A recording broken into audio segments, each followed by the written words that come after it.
Hello, my name is Somyaranjan Sahu, industry expert in 9sem.com for Department of Chemical Engineering. Today our topic is effluent treatment plant. So, why effluent treatment plant is necessary? Chemical industries में बहुत सारा waste water का generation होता है, उसको treatment के लिए effluent treatment plant का रोल बहुत ही महत्वपूर्ण है। ईटीपी इंस्टॉलेशन के पीछे बहुत सारा वेरियस रीजन्स है। Let's discuss some of them. First one is contaminated water can not be released without treatment. That means contaminated water if released without treatment, it can harm the pure water present in that particular industry and in the environment. Second point is industrial wastewater contains both toxic and non-toxic chemicals and solvents as well.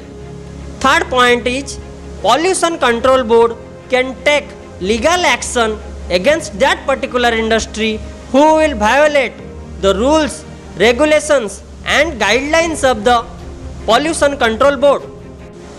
Effluent treatment plant generally removes toxic and non-toxic materials, inorganic compounds, organic compounds, debris, dirt, grit and a lot of materials from the wastewater generated from a particular chemical industry.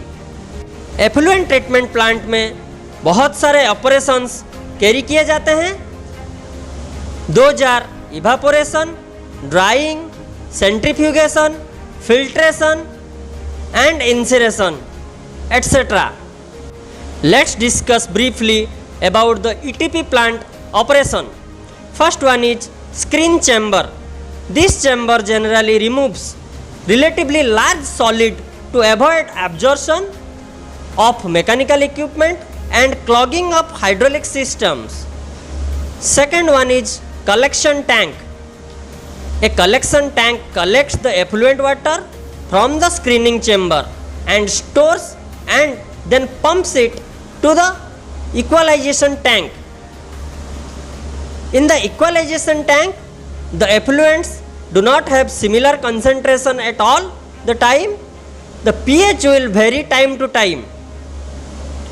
Effluents are stored up to 8 to 12 hours in a equalization tank, resulting in the homogeneous mixing of effluents and helping in neutralization. It can reduce SS and TSS. Flash mixtures.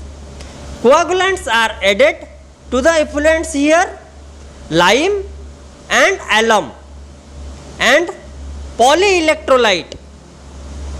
In the clarificator, the water is circulated continuously by a stirrer.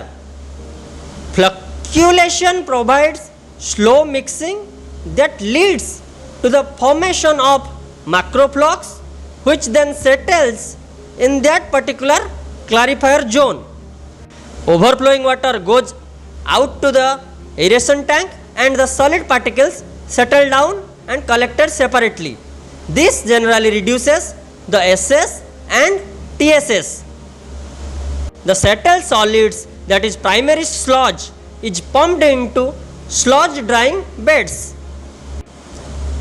The effluent after clarification flows to an aeration tank for aerobic treatment.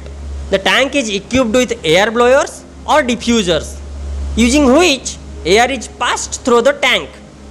This air is required to maintain the desired dissolved oxygen level required for bacteria to grow and remove BOD and COD by breaking down the matter.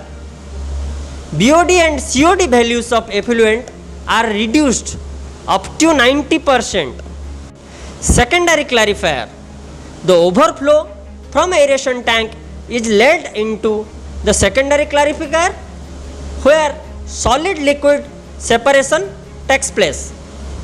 The settled solids in secondary clarifier are called biological sludge, which is a part of recycled back into the aeration tank to maintain the desired MLSS level and remaining sludge is conveyed to sludge collection tank for further treatment.